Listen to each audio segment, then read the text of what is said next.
Eu quero falar hoje sobre um desejo ardente pela vitória.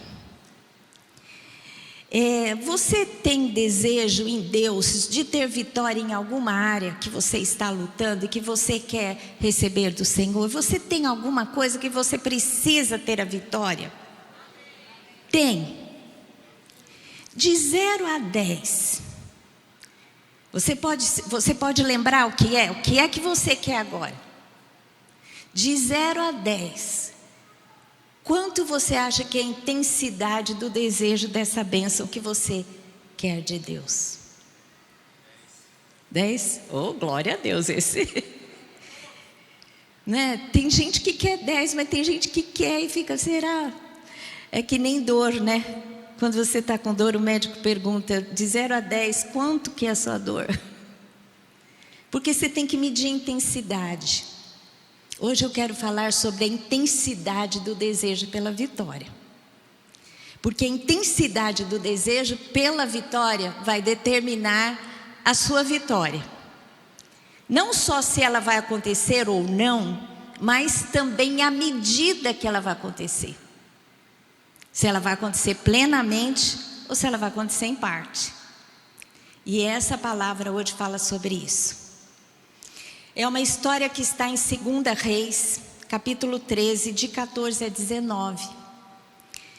São os últimos momentos da vida do profeta Eliseu. Eliseu foi o grande profeta, sucessor de Elias, que recebeu a porção dobrada de Elias, que fez maravilhas no nome do Senhor. E o profeta estava doente. E nos últimos momentos ele ainda trouxe uma profecia para o rei de Israel. Ele era profeta em Israel. A gente sabe que o povo de Israel ficou dividido. 10 tribos no norte, chamado Israel, e duas tribos no sul, chamado Judá. E Eliseu era profeta para Israel, para as tribos do norte. Então vamos ler aqui. O rei, então, de Israel foi visitar Eliseu, que estava para morrer. E Eliseu então traz a última profecia para o rei. Então vamos ler lá. Estando Eliseu padecendo da enfermidade de que havia de morrer, Jeoás, rei de Israel, desceu a visitá-lo. Chorou sobre ele e disse: meu pai, carros de Israel e seus cavaleiros. Então lhe disse Eliseu: toma um arco e flechas. E ele tomou um arco e flechas. Disse ao rei de Israel: retesa o arco, e ele o fez.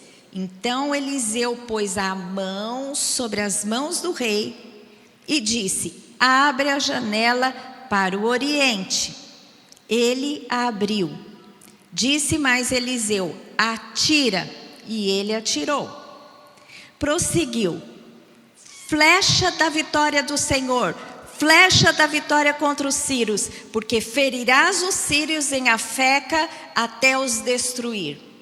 Disse ainda: toma as flechas, e ele as tomou. Então disse ao rei de Israel: atira contra a terra, e ele a feriu 3 vezes e cessou.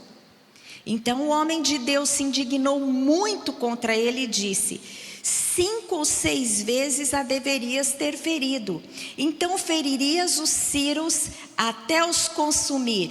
Porém agora só 3 vezes ferirás os sírios.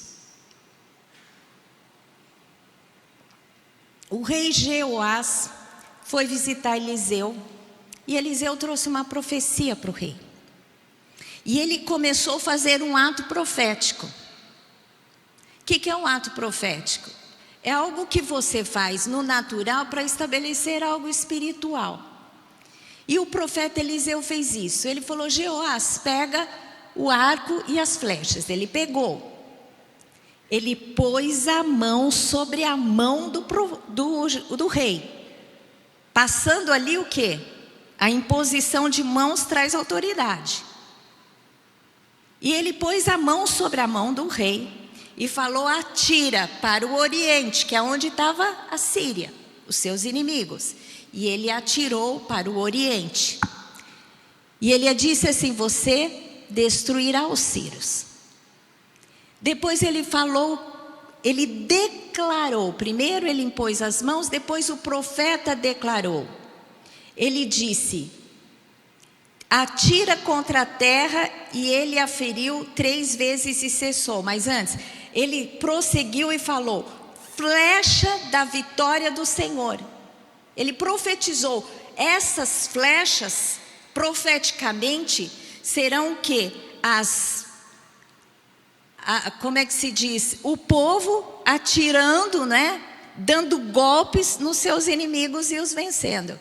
E ele disse assim: flecha da vitória do Senhor, flecha da vitória contra os sírios, porque ferirás os sírios em Afeca, que era a região, a cidade, até os consumir.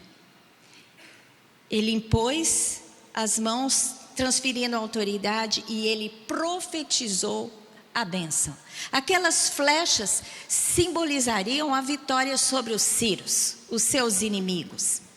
E o rei pegou na segunda vez e atirou 3 vezes. E o homem de Deus, Eliseu, ficou indignado contra ele. E ele disse assim: se você tivesse atirado 5 ou 6 vezes, você teria consumido os sírios por completo, para sempre. Mas porque você atirou 3 vezes, você só os ferirá 3 vezes. Dito e feito. Aconteceu como o profeta havia determinado.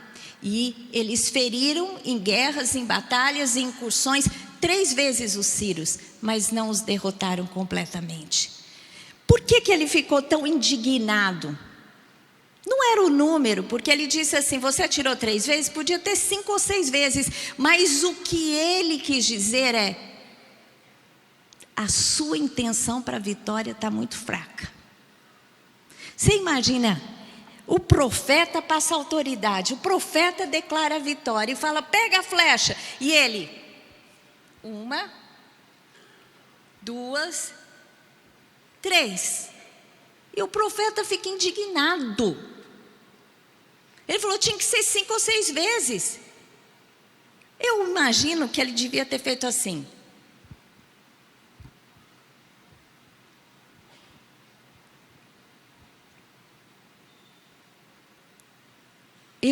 Eu creio que o profeta, ele repreendeu a falta de intenção para a vitória. Aquele desejo ardente de realmente ter aquilo, colocar o coração, é isso que eu quero, então vou para frente. Não é? E ele, assim como ele concebeu no seu coração, assim aconteceu. Ele venceu os sírios só 3 vezes, mas não os consumiu plenamente. E eu quero conjecturar com vocês agora, pensar sobre essa situação, o que ela nos ensina. Como se deve evidenciar o desejo ardente para a vitória? Como você evidencia que você realmente quer ter a vitória de Deus nas circunstâncias que você está vivendo, nas suas batalhas, nos seus enfrentamentos da vida?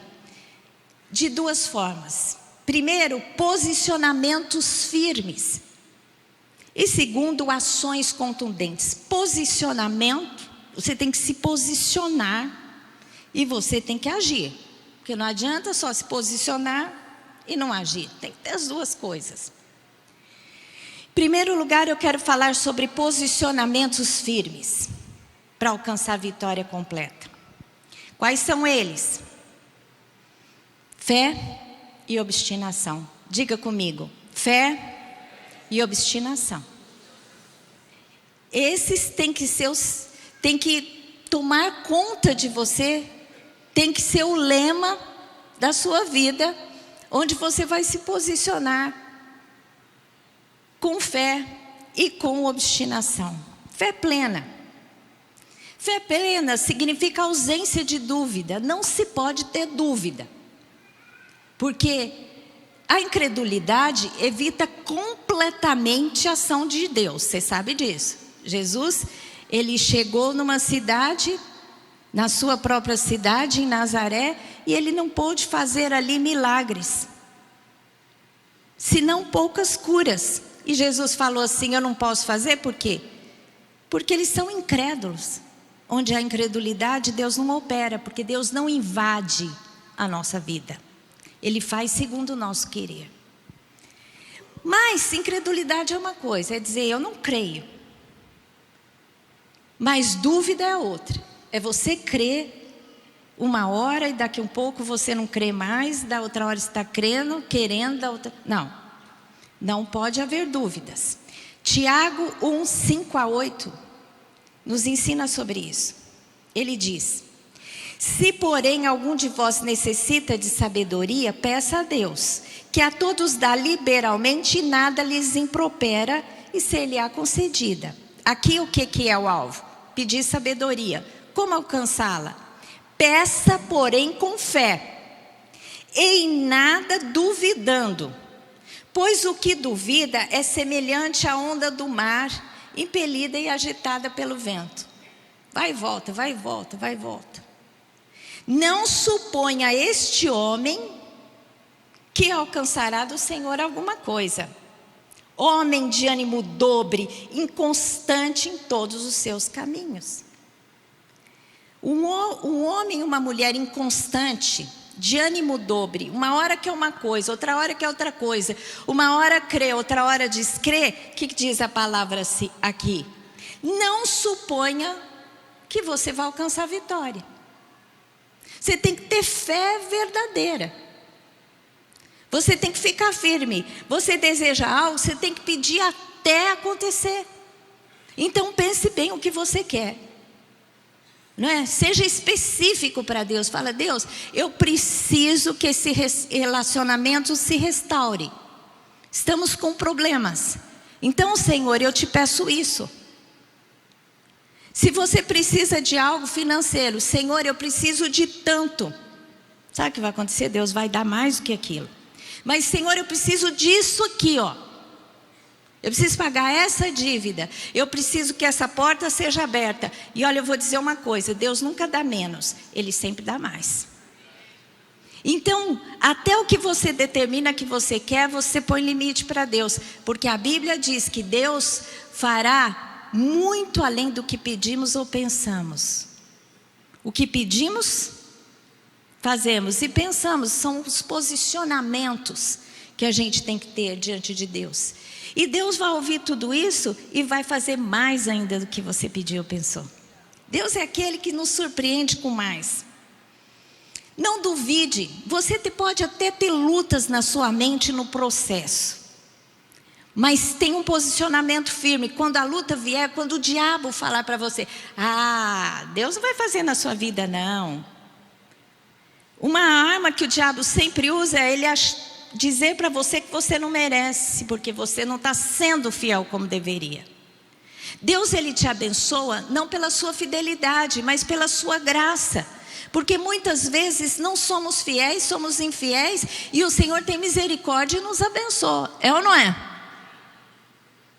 A gente está vendo agora na novela Reis a história de Davi.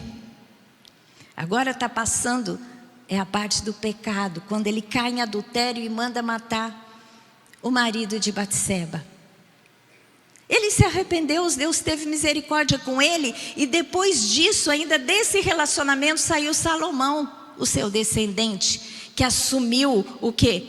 A sucessão do seu reinado. Deus é aquele que tem misericórdia. Mas não fica: eu quero, eu não quero. Sabe o filho que vem para o pai ou para a mãe e diz assim: eu quero tal brinquedo. Aí o pai e a mãe se programam, daqui um pouco ele fala: não, mas não quero isso, quero aquilo. Você para e fica esperando para ele ter certeza do que ele quer, não é? Com Deus é a mesma coisa. Então você tem que saber o que você quer. Amém? E ficar firme. Então pense bem. Não tome decisões precipitadas.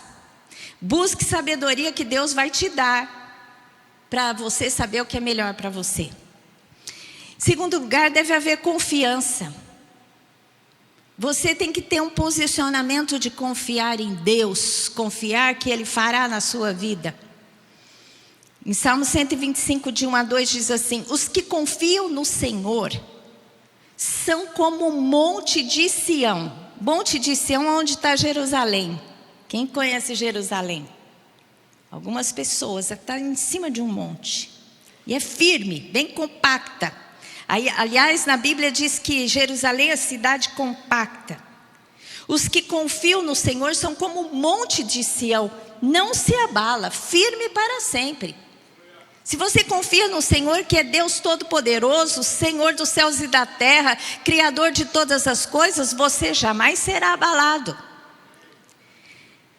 Como em redor de Jerusalém estão os montes, quem foi em Jerusalém viu que a cidade é cercada por montes. Como em redor de Jerusalém estão os montes, assim o Senhor em redor do seu povo, desde agora para sempre. Por que Davi escolheu Jerusalém para ser a capital do seu reino? Primeiro porque é alto, era difícil dos inimigos ali alcançarem.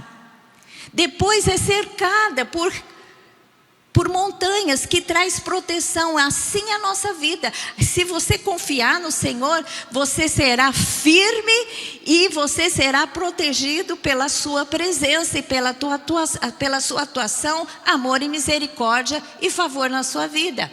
Amém?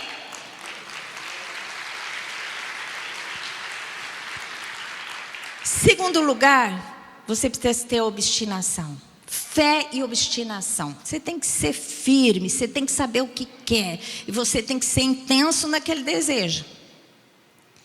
O maior exemplo de obstinação um dos grandes, eu quero citar aqui Paulo. Eu pus aqui o exemplo de Paulo. Davi eu pus em outra parte. Paulo era obstinado. Quando ele não tinha conhecido Jesus ainda, ele era um fariseu, ele era obstinado em quem? Perseguir os cristãos, porque ele cria que eles estavam contrários à fé judaica.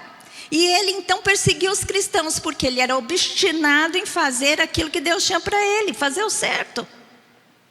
Quando ele encontra Jesus, quando ele se converte, ele se torna obstinado em cumprir o propósito que Deus destinou para ele, porque Deus falou para ele: você vai ser apóstolos aos gentios, você vai falar aos gentios.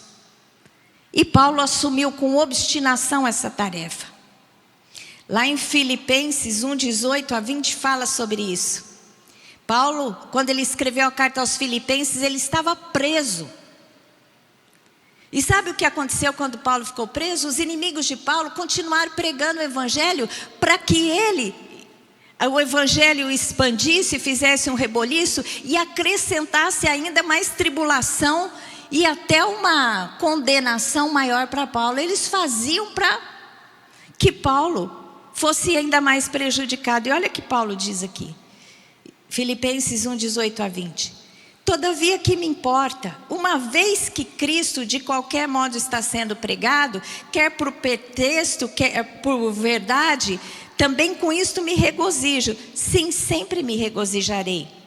Porque eu estou certo de que isto mesmo, pela vossa súplica e pela provisão do Espírito Santo de Jesus Cristo, me redundará em libertação, segundo a minha ardente expectativa e esperança, que em nada serei envergonhado.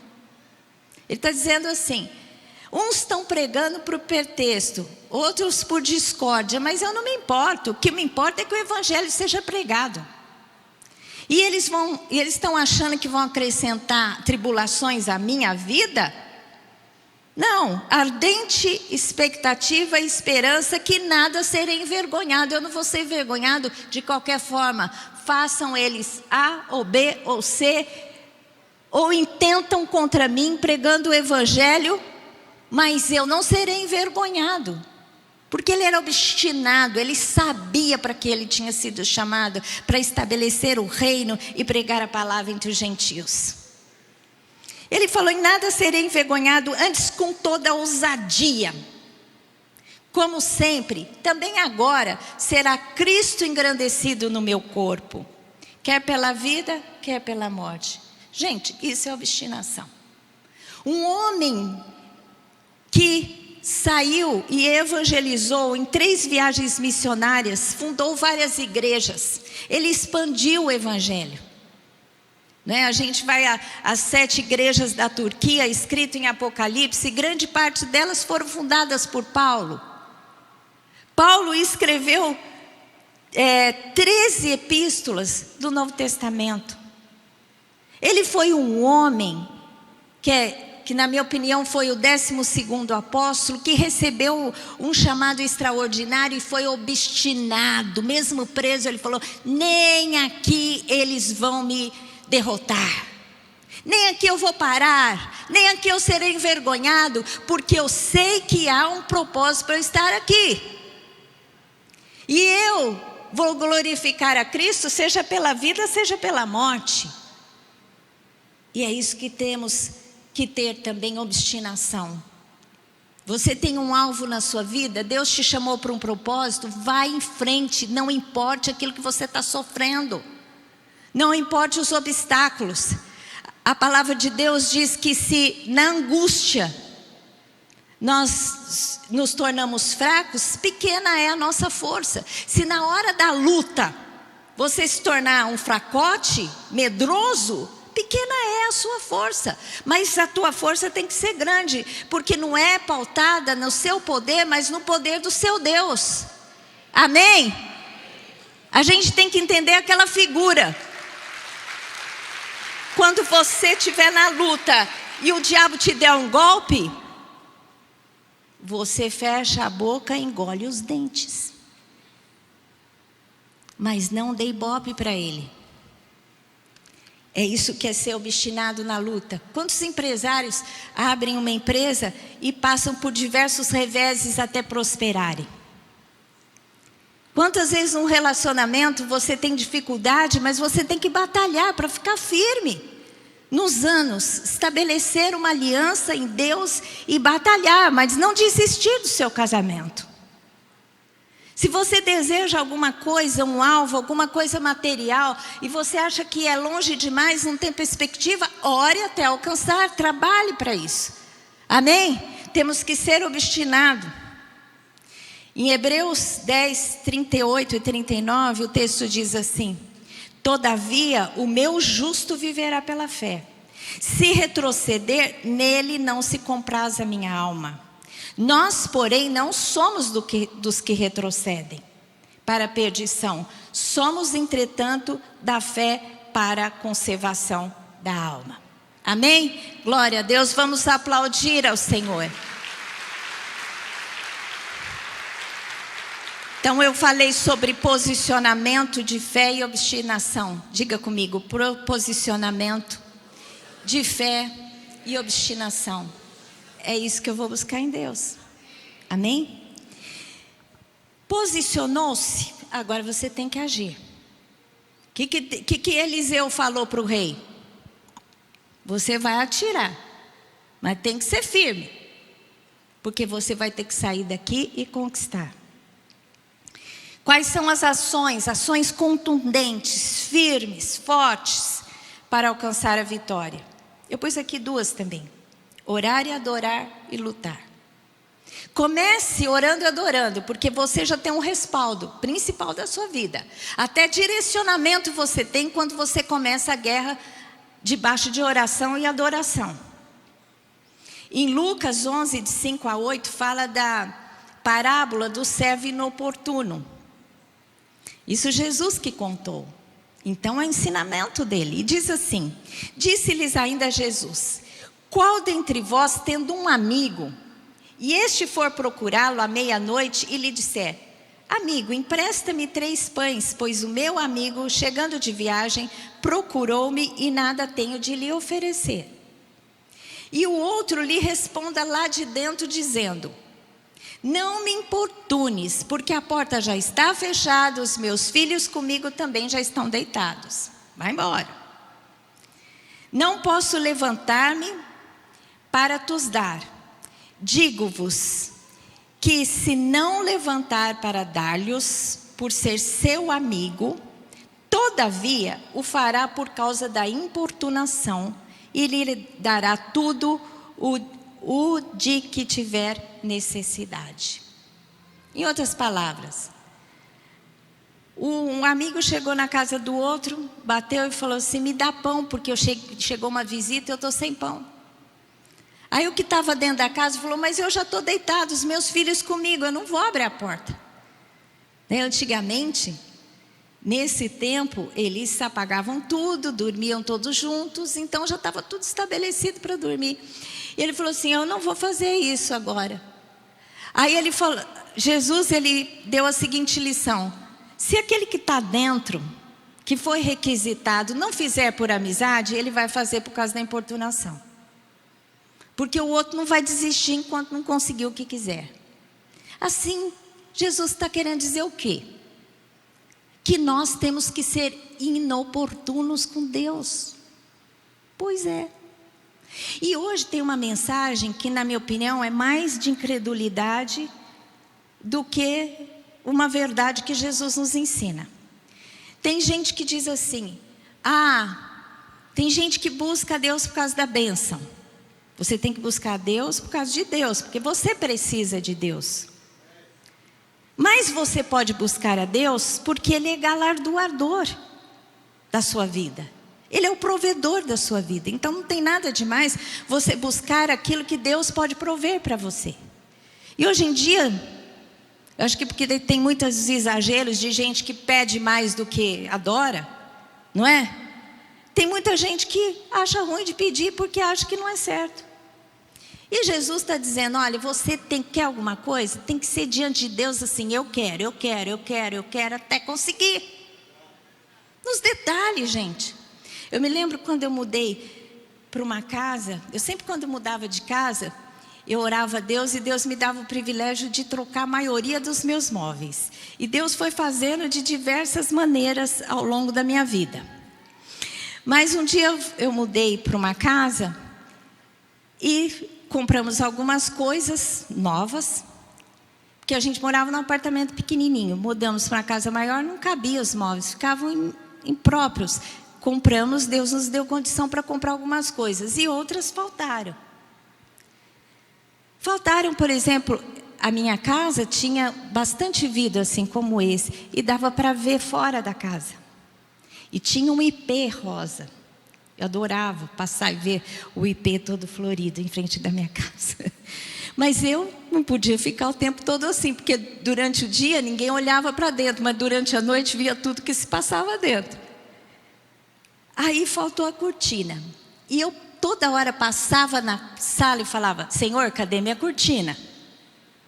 Senhor, cadê minha cortina? Eu sou assim, eu sou pidona. Eu não tenho vergonha de pedir para Deus, não. Eu sei o Deus que me ama. Eu faço assim, sabe que eu dou para minha filha tudo que eu desejaria para mim. Então, por exemplo, quando eu vou passear, mulher gosta de bolsa, né? A gente sempre vai ver bolsa. As melhores bolsas, aquela no nível financeiro que eu posso comprar mais, eu não compro para mim, eu compro para minha filha. E eu, quando eu faço isso, eu fico pensando: se eu que sou mal, se abençoar a Érica, será Deus, Ele me abençoa. Então, essa minha maneira de crer faz com que eu receba de Deus coisas que eu fico assim: uau! Se você crer dessa forma, você vai ser que nem esse servo oportuno. Se Deus não fizer por amizade, Ele vai fazer pela importunação. Mas Deus não é aquele que faz. Ele faz pela sua fé, de fato. E se você for ali insistente, Deus vai te dar. Amém? Isso é palavra de Jesus, gente. Não vai dizer que é coisa da pastora Lília, não, que é muito pidona que está te ensinando a ser pidão. Mas é o que Jesus me ensinou. Eu tenho muitas experiências sobre isso e eu quero que vocês aprendam. Amém? Glória a Deus. Vamos aplaudir ao Senhor porque Deus é bom. Adoração. Salmos 119, 164 a 168. Diz assim: 7 vezes no dia eu te louvo, pela justiça dos teus juízos. Intenso, né? Aqui alguns dizem que é Salmo de Davi, não é comprovado. Mas se você já pensou 7 vezes, diz que 7 vezes Davi ia buscar o Senhor. Por isso que nunca perdeu uma batalha. Era intenso na adoração. Grande paz tem os que amam a tua lei. Para eles não há tropeço. Espera o Senhor na tua salvação e cumpra os teus mandamentos. A minha alma tem observado os teus testemunhos. Eu os amo ardentemente. Tenho observado os teus preceitos e os teus testemunhos, pois na tua presença estão todos os meus caminhos. Olha que coisa linda. Aqui diz assim: na tua salvação cumpro os teus mandamentos.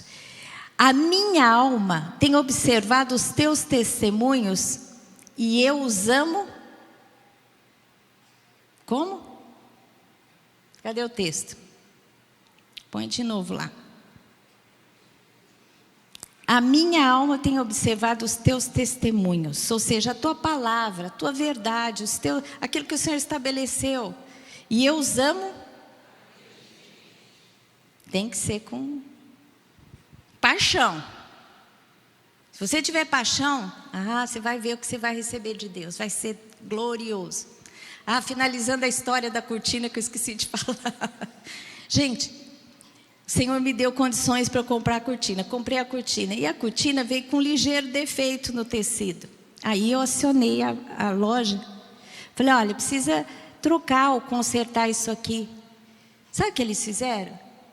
Eles mandaram outra, nem tiraram de lá, mandaram outra igualzinha. Na época era top de seda e tal. E eu fiquei com as 2 cortinas. Aí eu pus a cortina na sala e o resto eu espalhei pela casa. Deus deu muitas vezes a cortina. Então Deus faz essas coisas com a gente.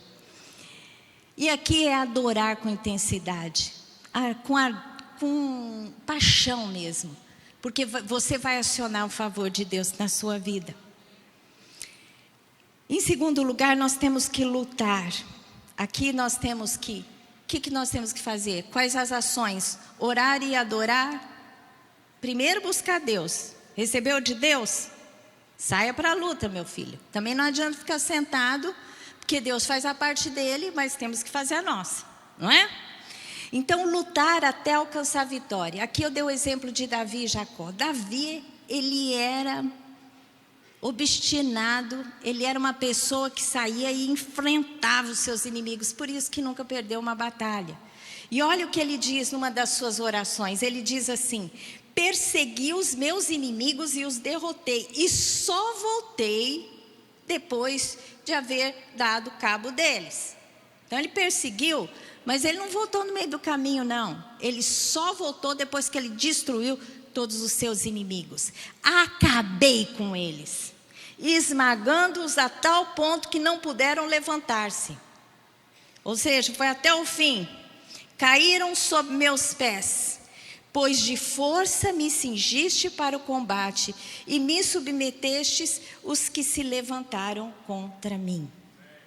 Ele reconheceu, ele falou: Deus, eu vou e vou até o fim, até que eles sejam derrotados, porque o Senhor me cingiu de força para que eu lutasse. Então eu tenho a força no Senhor, e o Senhor submete debaixo de mim os meus inimigos.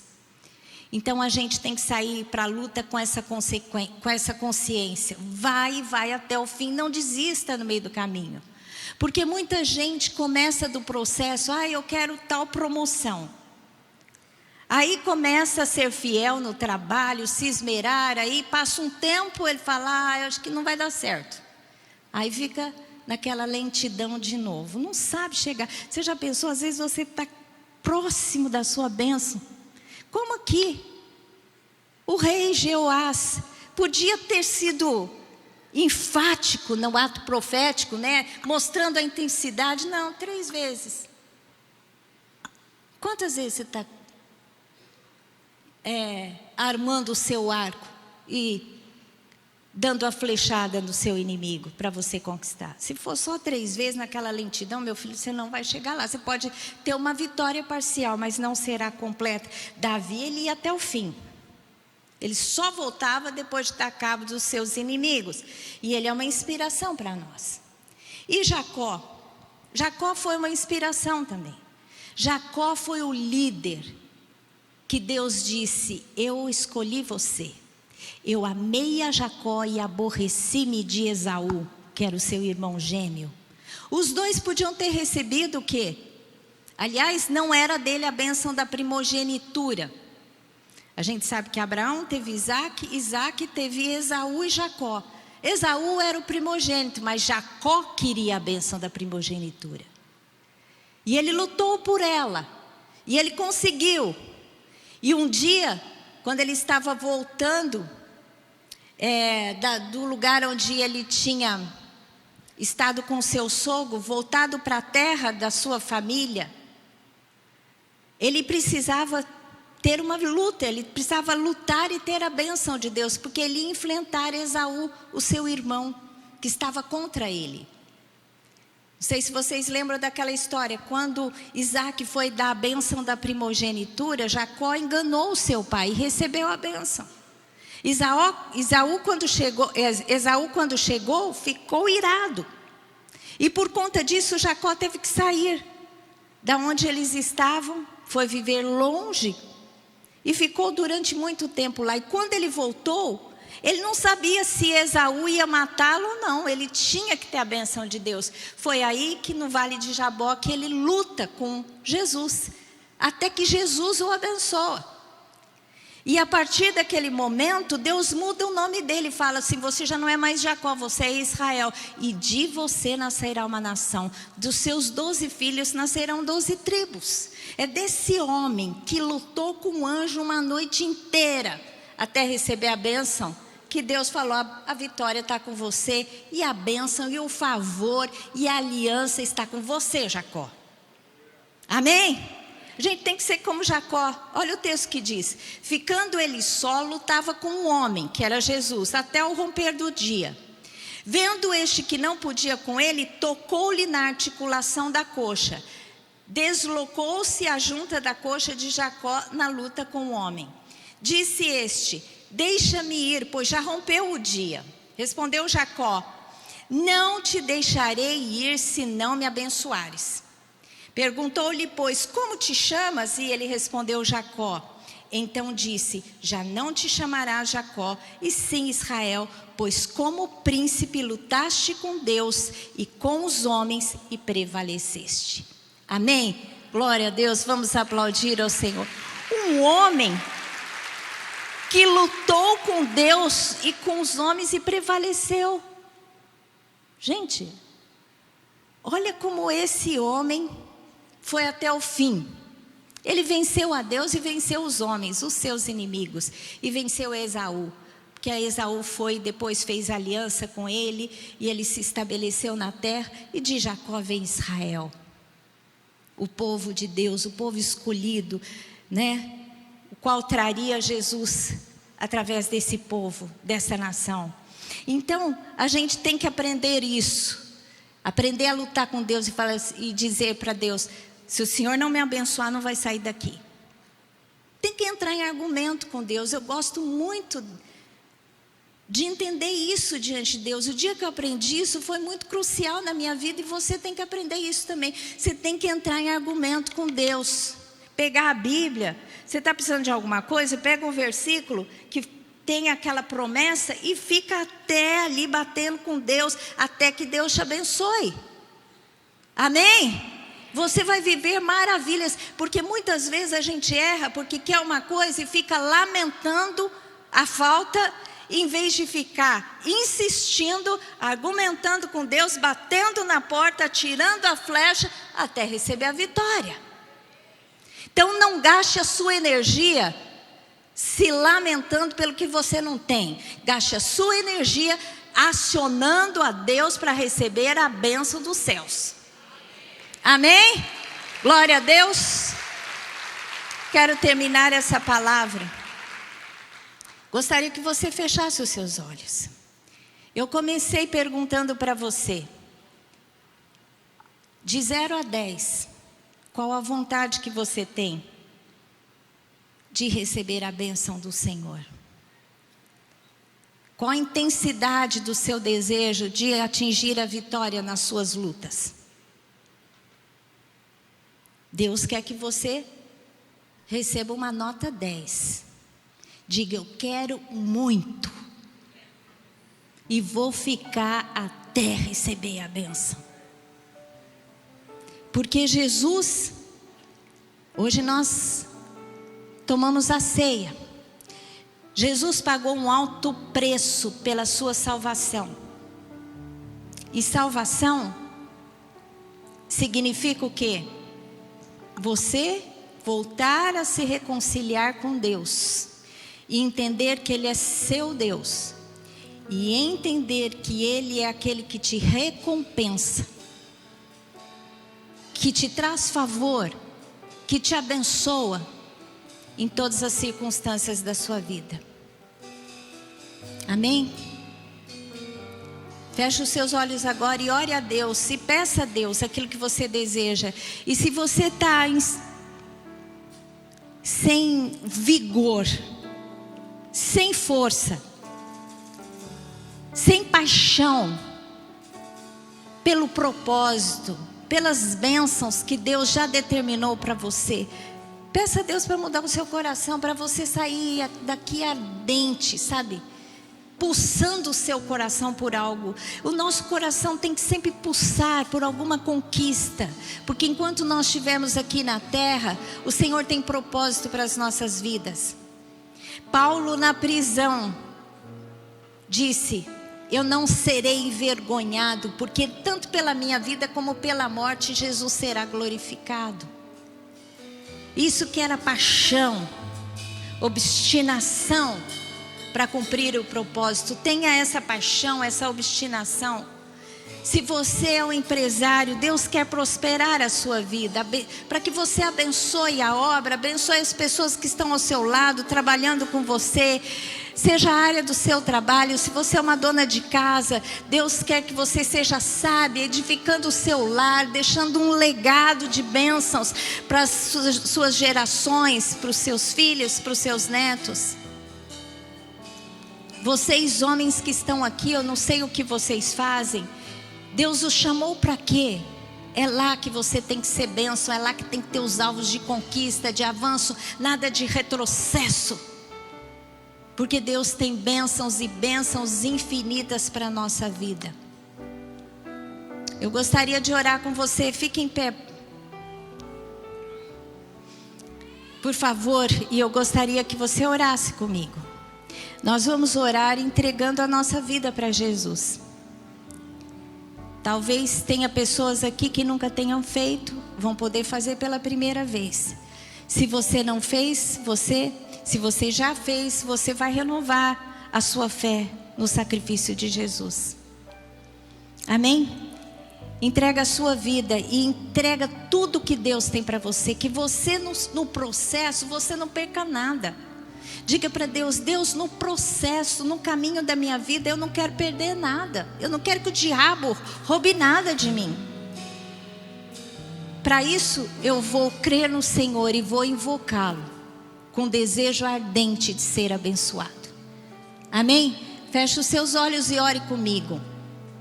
Diga assim, Senhor Deus, eu entrego a minha vida. Eu entrego o meu coração. Eu declaro que Jesus Cristo é Senhor da minha vida. Jesus morreu por mim. E eu aceito esse sacrifício. Eu quero, Pai querido, que o Senhor dirija a minha vida. Que o Senhor me livre do mal. Que o Senhor quebre todo o envolvimento com o mal. Que o Senhor prospere o meu caminho. Que o Senhor guarde a minha jornada. Que o Teu Espírito me capacite a cumprir todo o propósito que o Senhor tem para mim. Que nada ao longo da minha vida seja roubado e eu seja derrotado. Porque o Senhor é por mim. Quem será contra mim? Aquele que não poupou a Jesus me entregará com Jesus todas as coisas. Amém? Glória a Deus. Aleluia.